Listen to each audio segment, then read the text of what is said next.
Hello guys, welcome back for the Eastern platform. Myself Srijan BR. हम अगले section मतलब part 6 पे हम कंप्लीट कर रहे थे 89 क्वेश्चंस पे कर रहे थे ना। Actually due to some network issue मैं आपको वीडियो में नहीं कर सकते थे आगे। तो चले हम अभी 6 सेक्शन पे हम शुरू कर लेंगे। ठीक है भाई, चले देखो भाई, हम इस सेक्शन पे हम कंटिन्यू कर लेंगे 89 से। ठीक है, हम आज पूरा खत्म कर लेंगे 2019 पेपर को। चले दोस्तों, चले हम शुरू कर लेंगे जल्दी 89 क्वेश्चन से।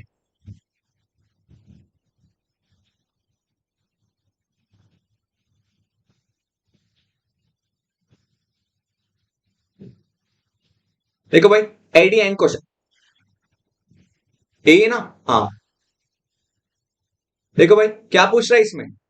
पूछ रहा है कि विच of the following is most reactive towards a SN2 reaction. SN2 reaction के लिए मोस्ट रिएक्टिव कौन सा है इसमें। देखो, most reactive towards a SN2 reaction. भाई एक चीज ध्यान रखना है कि SN2 में क्या आता है। SN2 में बैक साइड अटैक आता है ना। हाँ, SN2 में क्या आता है भाई। SN2 में वहां पे बैक साइड अटैक आता है ना।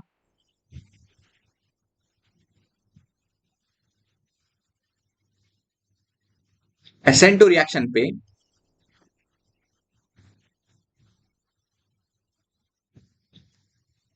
बैक साइड अटैक आ जाता है। ठीक है, मैं आपको नॉर्मली RH इस लोब पे Y और ये सिग्मा स्टार लोब है और ये सिग्मा लोब है। ठीक है, और इधर में एक आयोडन। ठीक है, ये Y क्या भाई, Y होता है लिविंग ग्रुप है ना। ये Y होता है लिविंग ग्रुप। ठीक है, ये उसका मतलब इस लोब का सिग्मा सिग्मा ऑर्बिटल है, ये सिग्मा स्टार ऑर्बिटल है। कब न्यूक्लियोफाइल आता है ना, न्यूक्लियोफाइल वो कहां अटैक करेगा, वो पीछे से अटैक करेगा ना। हाँ, इस कार्बन का पीछे से अटैक करेगा। कौन सा लोब पे, सिग्मा स्टार ऑर्बिटल पे वो अटैक करके सिग्मा बॉन्ड का वाई लिविंग ग्रुप एलिमिनेट हो जाएगा है ना। इधर पे वो एलिमिनेट हो जाएगा इधर। देखो भाई, इस पे अभी दोबारा न्यूक्लियोफाइल बन चुका है ना। हाँ, इस लोब पे वो न्यूक्लियोफाइल अटैक हुआ है। दिस कॉल्ड क्या भाई, ये बैक साइड अटैक है ना। बैक साइड अटैक, ठीक है, ये बैक साइड अटैक है। ठीक है, हमारा क्वेश्चन के लिए इसके लिए क्या रिलेशन है भाई। रिलेशन कुछ नहीं है, वहां पे इलेक्ट्रॉन विड्रॉइंग ग्रुप होना चाहिए। कहां पे इलेक्ट्रॉन विड्रॉइंग ग्रुप होता है ना, वहां पे सिग्मा स्टार ऑर्बिटल का क्या होता है, एनर्जी डिक्रीज होता है। कब, सिग्मा स्टार ऑर्बिटल का, सिग्मा स्टार ऑर्बिटल का एनर्जी डिक्रीज हो गया ना, मतलब कि स्टेबिलिटी बढ़ रहा है ना भाई। Stability is increasing. कब सिग्मा मतलब कोई एनर्जी, किसी किसी ऑर्बिटल का एनर्जी डिक्रीज हो रहा है, मतलब कि उसका स्टेबिलिटी बढ़ रहा है। तो इधर इस सिग्मा स्टार ऑर्बिटल का क्या हो रहा है, एनर्जी डिक्रीज हो रहा है। क्यों, due two electron withdrawing group. Due to the presence of electron withdrawing group, sigma star orbital energy is decreasing. So stability increase हो रहा है। तो हमारा क्वेश्चन पे, हमारा ऑप्शन पे कहां पे इलेक्ट्रॉन विड्रॉइंग ग्रुप है ना, वो हमारा more reactive, that will be our more reactive due to high stability of a sigma star orbital. ठीक है, मोर रिएक्टिव। ठीक है भाई, यही इसका कहानी है। ठीक है भाई, यही हमारा कहानी है। देखो भाई, आंसर देखो भाई, क्वेश्चन देखो। Which of the following is most reactive to SN2 reaction? Me group क्या भाई, Me group electron donating group है ना, इलेक्ट्रॉन रिलीजिंग ग्रुप है। और NO2 इलेक्ट्रॉन विड्रॉइंग ग्रुप है। और Cl भी इलेक्ट्रॉन विड्रॉइंग है लेकिन ऑर्थो पैरा डायरेक्टिंग ग्रुप है, मतलब दोनों जैसे काम करता है ऐसे। और एक काली है, कुछ नहीं इसमें। तो normally electron withdrawing group option B है, ये हमारा राइट आंसर है। चलो भाई, समझ रहे हो। हाँ बस ये हमारा राइट आंसर। चलो भाई, चले 89 आपको समझ आया ना। सिंपल है, इसमें सिग्मा स्टार ऑर्बिटल का एनर्जी क्या आ रहा है, डिक्रीज हो रहा है। Sigma star orbital energy is decreasing due two electron withdrawing. ठीक है, चलो देखो, मतलब सिग्मा स्टॉप्ड एनर्जी डिक्रीज हो गया मतलब क्या है, मतलब स्टेबिलिटी इंक्रीज हो रहा है, स्टेबिलिटी इंक्रीज हो गया मतलब कि nucleophile can attacks easily on the sigma star orbital, nucleophile can attack easily on a sigma star orbital, best position, right? That what it can easily attack on that position, so it will be a most reactive. Okay, chalo, see the 19th question. Which of the following indicates the incorrect limiting value of the Van't Hoff factor high? Incorrect limiting value of a Van't Hoff factor high at a infinite dilution, at infinite dilution for a strong electrolyte, मतलब strong electrolyte में कौन सा वैंट of factor incorrect दिखा रहा है, इसमें कौन सा इनकरेक्ट दिखा रहा है? ठीक है, देखो कौन सा दिखा रहा है भाई, कैसे देखना होता है? हाँ बस सिंपल, कुछ नहीं, इसमें स्प्लिट करना होता है बस। HCl को स्प्लिट करो, H plus plus Cl minus, कितना आयोन्स बन गया इधर? आई मतलब number of ions. वैंट of factor क्या बोलता है भाई? वैंट ऑफ फैक्टर बोलता है नंबर ऑफ आयोन्स होता है ना, number of ions divide by, ऐसे आता है ना, तो नंबर ऑफ आयोन्स है तो दो आयोन है, ठीक है। H2SO4 को 2H प्लस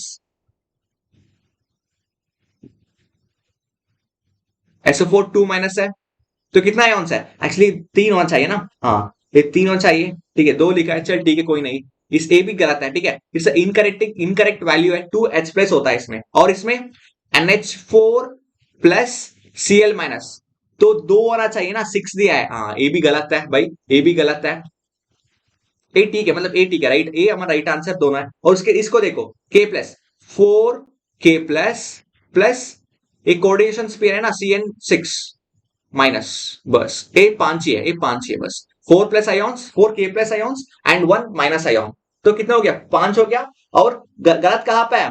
बी एंड सी दोनों गलत है भाई, ठीक है भाई, दोनों गलत है। चलो अब हम कर लेंगे, आपको समझ आ रहा है ना? नंबर ऑफ आयोन्स देखना होता है, ठीक है, नंबर ऑफ आयोन्स कितने में कम है कितने में ज्यादा है, ठीक है, ऑप्शन बी एंड सी में गलत है, ठीक है, वो 3 आना चाहिए इधर और इधर 2 आना चाहिए। चलो देखो 91st क्वेश्चन देखो भाई, विच of the following vitamin is essential for a coagulation of a blood? Coagulation of a blood में कौन सा विटामिन इंपॉर्टेंट है भाई? विटामिन के is very important for a coagulation of a blood, ठीक है। विटामिन डी किसके लिए? विटामिन बी तो सनलाइट, मतलब सनलाइट तो इंपॉर्टेंट है, मतलब बोन डिजीज के लिए इंपॉर्टेंट है। और विटामिन सी किसके लिए? विटामिन सी होता है रिकेट्स के लिए होता है ना भाई, हाँ विटामिन सी रिकेट्स है, बस ऑप्शन के है, विटामिन के है, ठीक है, विटामिन के, विटामिन के is essential for a coagulation of a blood.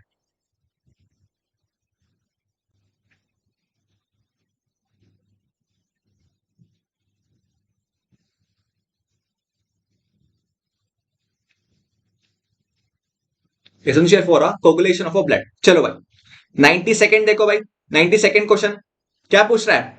Which one of the following is a least basic in character?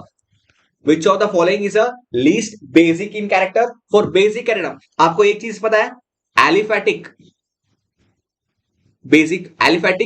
Basic compounds, aliphatic compound मतलब हम एलिफेटिक अमाइन कॉम्पाउंड्स, हम एलिफेटिक अमाइंस बोल सकते हैं, aliphatic amines are more basic than aromatic amines, ठीक है भाई, क्योंकि वहां पे लोन पेयर, मतलब एरोमेटिक अमाइंस पे लोन पेयर होता है ना, lone pair, this is involve in a resonance, इसके वजह से अवेलेबिलिटी ऑफ इलेक्ट्रॉन्स नहीं है। बेस मतलब क्या भाई?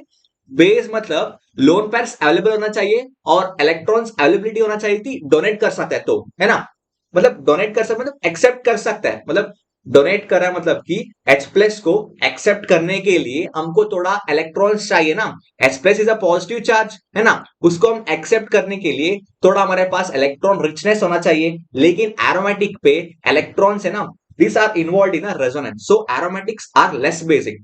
तो इसमें एलिफेटिक कौन सा उसको नेग्लेक्ट करो, ऑप्शन बी है एलिफेटिक, ऑप्शन सी है एलिफेटिक, वो भी गलत है, दोनों these two are not least basic, they are somewhat higher basic than aromatic compounds. अब देखो ऑप्शन ए और ऑप्शन डी में देखो भाई, ऑप्शन ए में एरोमेटिसिटी तो है ना, ऑप्शन डी में तो एरोमेटिसिटी तो है, इसमें भी एरोमेटिसिटी है और इसमें भी एरोमेटिसिटी, ठीक है।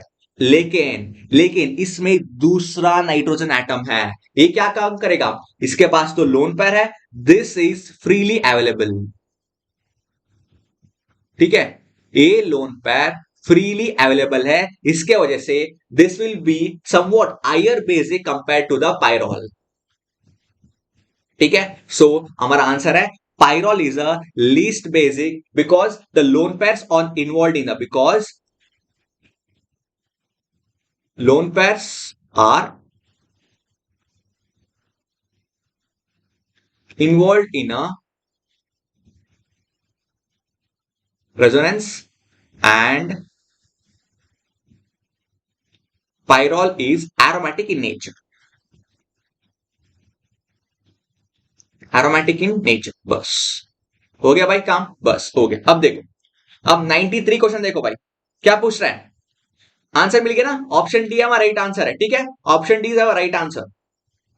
और इसमें देखो 93 question, the vibrational energy of a simple harmonic oscillator, vibrational energy of a simple harmonic oscillator as calculated from the Schrodinger equation depends on, भाई Schrodinger सिंपल हार्मोनिक ऑसिलेटर का फॉर्मूला क्या भाई, हाँ फॉर्मूला है normally n plus 1/2 into H D, है ना, ये हमारा फॉर्मूला है simple harmonic oscillator of a vibrational frequency का, है ना, वाइब्रेशनल क्वांटम नंबर का, वाइब्रेशनल का हार्मोनिक, हार्मोनिक ऑसिलेटर का फॉर्मूला है, ठीक है।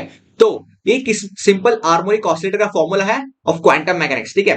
किसके ऊपर डिपेंड होता है भाई, प्लैंक्स कांस्टेंट है ना ये, this is Planck's constant, this oscillation frequency है, दोनों के ऊपर डिपेंड है। और वाइब्रेशनल क्वांटम नंबर एन क्या भाई, एन होता है वाइब्रेशनल क्वांटम नंबर, एन होता है वाइब्रेशनल क्वांटम नंबर, एच होता है प्लैंक्स कांस्टेंट और न्यू होता है ऑसिलेशन फ्रीक्वेंसी, ठीक है भाई, न्यू होता है ऑसिलेशन फ्रीक्वेंसी। चलो देखो ऑप्शंस देखो, ऑसिलेशन फ्रीक्वेंसी ऊपर डिपेंड होता है, वाइब्रेशनल क्वांटम नंबर एन के ऊपर, न्यू के ऊपर और प्लैंक्स कांस्टेंट एच के ऊपर, बस ऑल ऑफ द अबव। देखो सिंपल, बस फॉर्मूला याद होना चाहिए हमको, फॉर्मूला क्या था, फॉर्मूला सिंपल हार्मोनिक ऑसिलेटर के लिए फॉर्मूला है n प्लस 1/2 एच न्यू, ठीक है। इसको फॉर ग्राउंड स्टेट हम बोल सकते हैं, ग्राउंड स्टेट के लिए n इज इक्वल टू 0 होता है तो हाफ एच न्यू, और n इज इक्वल टू 2 के लिए ऐसे मतलब चेंज होता रहता है ना, 3/2 एच न्यू, बस। चले भाई चले, ये मेन फॉर्मूला है, ठीक है, इंपॉर्टेंट है, आपको क्वांटम मैकेनिक्स में भी हेल्प होता है और मॉलिक्यूलर मतलब मॉलिक्यूलर स्पेक्ट्रोस्कोपी में भी यूज होता है, ठीक है, फिजिकल स्पेक्ट्रोस्कोपी में यूज होता है,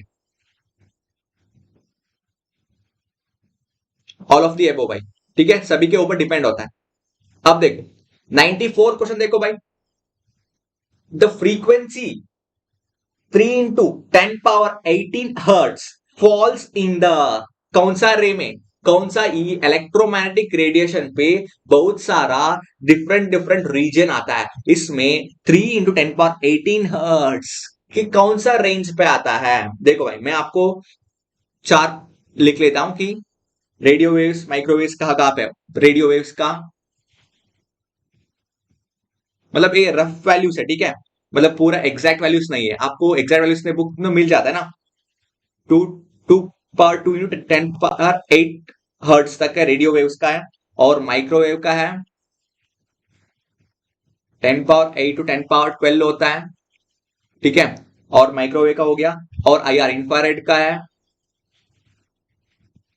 10 पावर 12 टू 10 पावर 14 हर्ट्ज आता है, ठीक है, और दूसरा कौन सा भाई, और विजिबल है, विजिबल का आता है 10 पावर 14 टू 10 पावर 16 हर्ट्ज है, ठीक है, और लास्ट वाला एक्सरे का है, एक्सरे कितना भाई 10 पावर 16 टू 10 पावर 20 तक है, ठीक है। और हमारा पावर कौन सा दिया है, हमारा पावर दिया है नॉर्मली 3 इंटू 10 पावर 18 हर्ट्ज दिया है, 3 इंटू 10 पावर 18 किसमें आता है भाई, हाँ, वो आता है एक्सरे के बीच में, 10 पावर 18 एक्सरे के बीच में आता है। चले भाई, आंसर क्या है भाई? बस सिंपल, फ्रीक्वेंसी रेंज है, ठीक है।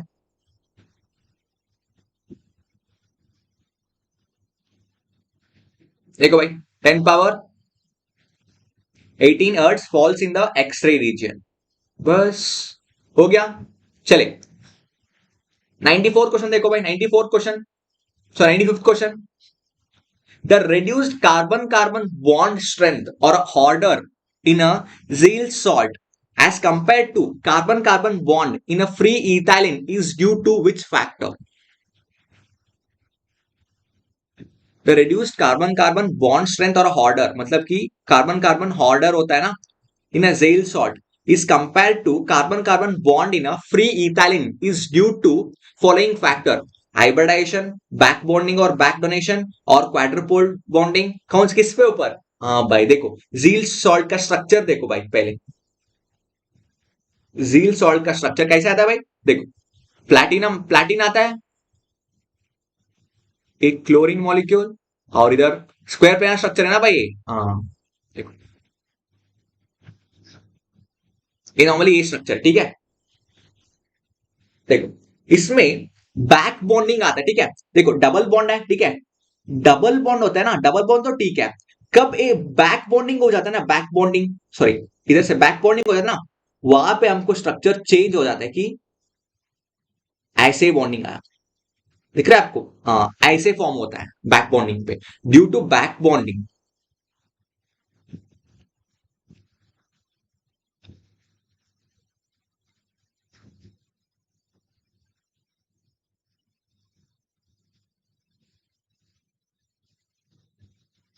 बॉन्ड ऑर्डर डिक्रीज हो रहा है ना, bond order is decreasing due to, क्या था? पहले डबल बॉन्ड था, अभी सिंगल बॉन्ड हो गया ना कार्बन कार्बन का। कार्बन कार्बन डबल बॉन्ड था, ड्यू टू बैक बॉन्डिंग वो डिक्रीज हो रहा है ना। Due to back bonding it is decreasing to a single bond, मतलब कि पहले कार्बन कार्बन डबल बॉन्ड का बॉन्ड ऑर्डर था 2, अब कार्बन कार्बन सिंगल बॉन्ड का बॉन्ड ऑर्डर कितना है भाई? 1 है। तो क्या हो रहा है? तो बैक बॉन्डिंग पे वजह से कार्बन कार्बन मतलब बॉन्ड स्ट्रेंथ और बॉन्ड ऑर्डर है ना, डिक्रीज हो रहा है। कार्बन कार्बन डबल बॉन्ड का स्ट्रेंथ ज्यादा है ना कंपेयर टू सिंगल बॉन्ड। हाँ, मतलब कि इस बैक बॉन्डिंग के वजह से, बैक बॉन्डिंग मतलब कि platinum platinum metal is doing a back bonding to the pi star orbital of a ethylene molecule, ठीक है। इथाइलिन मॉलिक्यूल के ऊपर बैक बॉन्डिंग कर रहा है, pi star ऑर्बिटल मतलब वहां पे इन्वॉल्व कौन सा हो रहा है? pi star ऑर्बिटल के अंदर इलेक्ट्रॉन्स ले रहा है इथाइलिन मॉलिक्यूल्स, किससे? प्लैटिनम से। इसके वजह से इसका स्ट्रेंथ और अ बॉन्ड ऑर्डर दोनों कम हो रहा है ड्यू टू बैक बॉन्डिंग। बस, चले भाई, समझ गया आप? हाँ, ड्यू टू बैक बॉन्डिंग इसका स्ट्रेंथ और बॉन्ड ऑर्डर दोनों डिक्रीज हो रहा है, ठीक है। मतलब कार्बन कार्बन डबल बॉन्ड था पहले, कब? नॉर्मली, कब मतलब लिगेंड देखो, normally carbon carbon double bond Italian molecule है ना, प्लैटिनम को डोनेट कर रहा, पहले प्लैटिनम को acting as a ligand, this was acting as a ligand. After some time platinum as a rich in electron, ठीक है, platinum is rich in electron, so this donation was through the pi bonding, through pi bonding, ठीक है। And this was having some empty pi star orbital, okay, empty pi star orbital, तो इसके पास richness, electron richness हो गया, तो क्या करेगा? तो बैक बॉन्डिंग करेगा, कहां पे? pi star ऑर्बिटल के ऊपर, pi star ऑर्बिटल के अंदर बैक बॉन्डिंग करके इसका बॉन्ड ऑर्डर चेंज हो रहा है, double bond to single bond हो रहा है, और बॉन्ड स्ट्रेंथ भी डिक्रीज हो रहा है। बस सिंपल भाई। चले, देखो भाई क्या है, बैक बॉन्डिंग और बैक डोनेशन की वजह से इसका फैक्टर, इसका स्ट्रेंथ है ना, डिक्रीज हो रहा है। They reduce carbon carbon bond strength order in a zeal salt as compared to carbon carbon bond in a free ethylene, free ethylene तो है, इसका स्ट्रेंथ डिक्रीज हो रहा है ड्यू टू बैक बॉन्डिंग। बस, चले भाई, 96 देखो भाई, 96 question. The correct statement, the correct statement with respect to the complex nickel CO4 and निकल CN4 2 माइनस, क्या भाई इसका? क्या स्टेटमेंट है? निकल is the same oxygen state in both have tetrahedral and a square planar geometry respectively, have both have tetrahedral geometry और have both have a square planar geometry. चलो देख लेंगे इसमें क्या हो रहा है. ठीक है भाई, इसमें देख लो क्या हो रहा है. इसमें निकल CO4 एंड निकल CN4 2 माइनस. चलो भाई,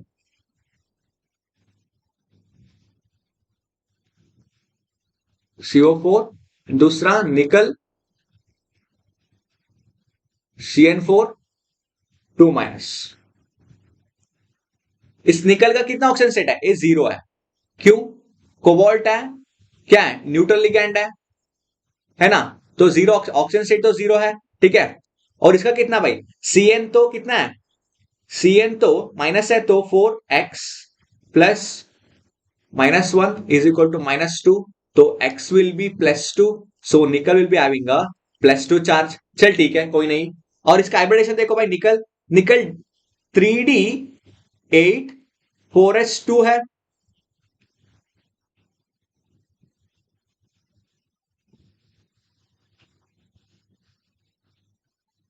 हाँ, ये स्ट्रॉन्ग फील्ड लिगेंड है ना. पहले 1 2 3 4 5 6 7 8 और इसमें 2 है. ठीक है, ये स्ट्रॉन्ग फील्ड है, तो स्पिन पेयरिंग हो जाएगा और ए भी इधर शिफ्ट हो जाएगा, है ना. स्पिन पेयरिंग हो जाएगा और ए भी इधर शिफ्ट हो जाएगा, तो क्या करेगा? तो फाइनली हमको 1 2 3 4 5 6 7 8 9 10 बन गया और ए वेकेंट हो गया. ठीक है, ए पी ऑर्बिटल्स वेकेंट हो गया. ए 4p, sorry 4s and 4p दोनों वेकेंट हो गया. तो फाइनली 4s 4p मतलब 3+1, तो टेट्राहेड्रल शेप है ना, ये टेट्राहेड्रल ज्योमेट्री बन गया ना. ये sp3 हाइब्रिडेशन बन गया. ये sp3 है, तो टेट्राहेड्रल टीडी ज्योमेट्री. ठीक है, ये इसका है. और दूसरा इसका देख लो, निकल निकल विथ CN4 माइनस. ठीक है, ऑक्सीजन स्टेट कितना भाई? ऑक्सीजन स्टेट है +2 है, तो इसका स्ट्रक्चर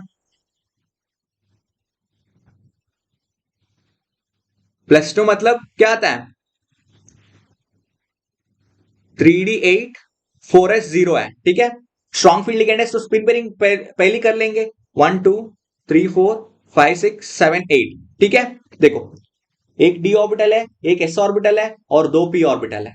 ठीक है, तो इसका बन जाएगा DsP2 हाइब्रिडेशन, तो square planar.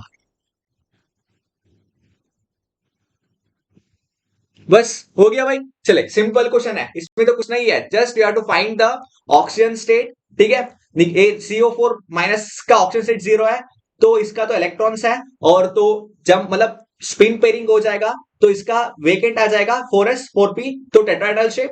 This is sp3 hybridisation tetrahedral shape, this is DsP2 hybridisation square planar shape. बस अब देखो आंसर देखो भाई, क्या पूछ रहा? ऑप्शंस क्या है? निकल is in the same oxygen state in both, ये गलत है. बोथ हैव टेट्राहेड्रल ज्योमेट्री, ये भी गलत है. Both have square planar geometry, ये भी गलत है. हैव टेट्राहेड्रल कौन सा है? निकल 4, निकल CO4 and square planar geometry respectively. हाँ भाई, एक ठीक है ना भाई. ए होता है टीडी ज्योमेट्री, ए होता है स्क्वायर प्लेनर ज्योमेट्री, है ना. बस चले भाई, 97 देखो भाई, 97 क्वेश्चन क्या पूछ 97? The chemical reaction 2A and B, C plus 2D is found to be a first order with respect to A, but second order with respect to B. The rate of the reaction is given. बस भाई simple है. क्या पूछ रहा है? First with respect to A first order है, with respect to B second order है. with respect to A,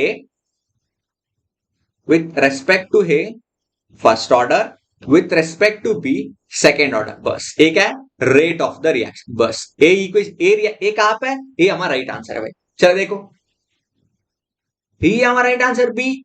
बस विथ रेस्पेक्ट टू ये फर्स्ट ऑर्डर है, with respect to B second order है भाई. भाई इतना आसान है, इतना आसान क्वेश्चन पूछा है ना, बस इतना इजी है. चलो भाई चले कम. हेलो गाइस, चलो हम 98 क्वेश्चन पे देख लेंगे.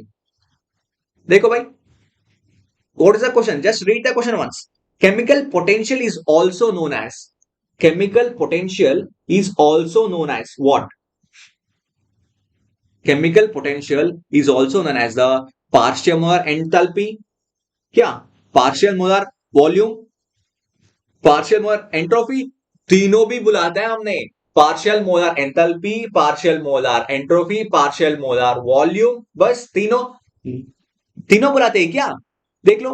नहीं, हम normally partial molar Gibbs free energy बोलते हैं ना, ये पार्शियल मोलर वॉल्यूम भी नहीं बोलता है, पार्शियल मोलर एंथैल्पी नहीं बोलता है, पार्शियल मोलर एंट्रोपी नहीं बोलता है, गलत। None of the above. देखो इसको केमिकल पोटेंशियल को, एक्चुअली रिपीटेड क्वेश्चन है भाई, this is a repeated question.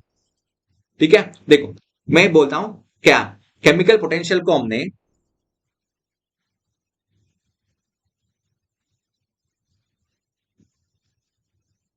हम बोलते हैं partial molar Gibbs free energy.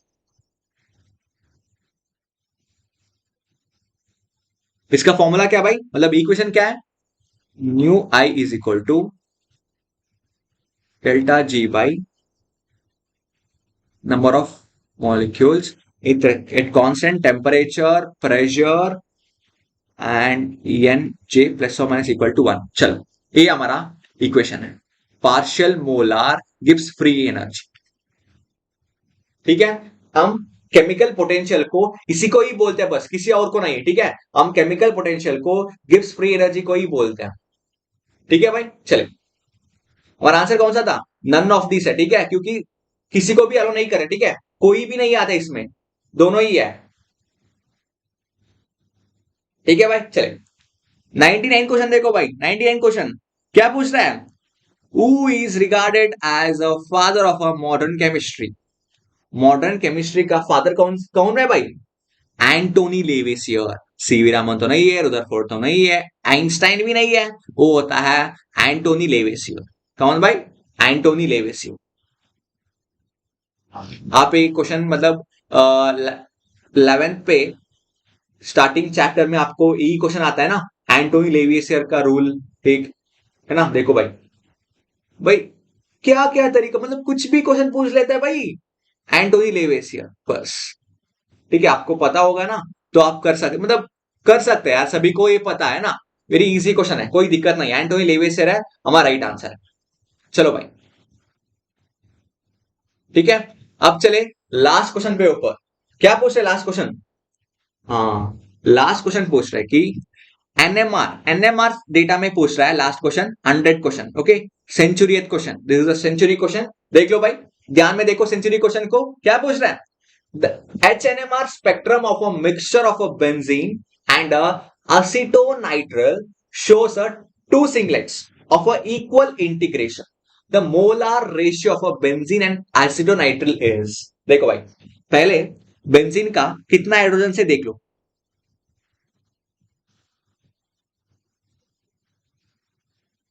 Benzene का तो 6 हाइड्रोजन है, तो सिंगलेट 1 सिंगलेट मिलेगा, है ना।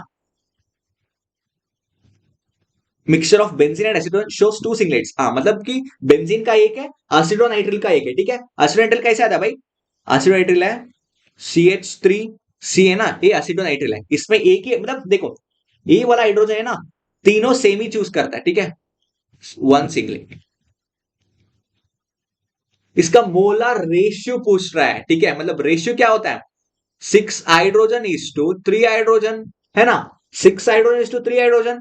ये 1 मोल हो गया, तो ये कितना मोल होगा, ये 2 मोल है, क्योंकि 3 है तो बैलेंस होना चाहिए ना, 2 टाइम्स इंटू 2 मल्टीप्लाई किया तो 6 आ जाएगा, तो 1 इंटू 2 है 2 moles, so finally 1 mole is to 2 मोल।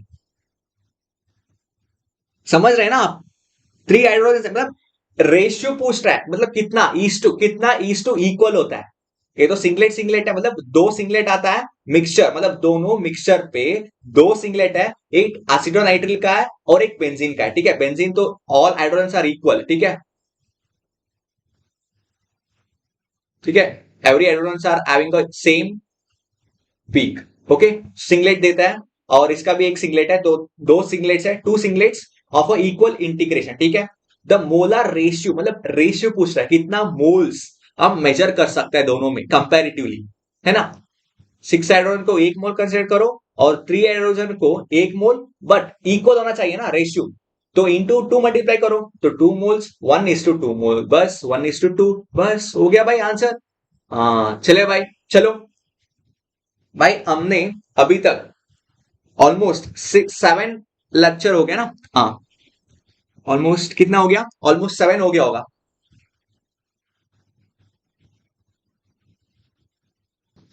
हाँ भाई, एक्चुअली हमारा सेक्शन पे पूरा अभी 2019 पेपर्स टोटली 7 सेक्शन से कंप्लीट हो गया, ठीक है। ये एक्चुअली अभी ये लास्ट सेक्शन है, ये कंप्लीट मतलब शॉर्ट सेक्शन है, मतलब ज्यादा क्वेश्चन नहीं था, 10 क्वेश्चन से हम कंप्लीट किया, क्योंकि मतलब 6 सेक्शन पे मैं अच्छे से एंड नहीं किया क्योंकि वहां पे नेटवर्क इशू से हम ऐसे दिक्कत हो गया, तो इस सेक्शन पे मैं अच्छे से एंड कर रहा हूं, ठीक है। अब 2019 पेपर खत्म हो गया, अभी नेक्स्ट में हम दूसरा पेपर डिस्कस कर लेंगे, ठीक है। हम सब पूरा दिल्ली यूनिवर्सिटी का पूरा पेपर हम डीपली इन डेप्थली कर लेंगे, ठीक है भाई, कोई दिक्कत नहीं है आपको, इसमें रिवीजन भी हो रहा है, मैं पूरा तरीके से मेरा पूरा मेहनत से हम आपको एक्सप्लेन कर रहा हूं, ठीक है भाई। ठीक है चलो दोस्तों, keep learning and keep watching and keep supporting guys, thank you one and all.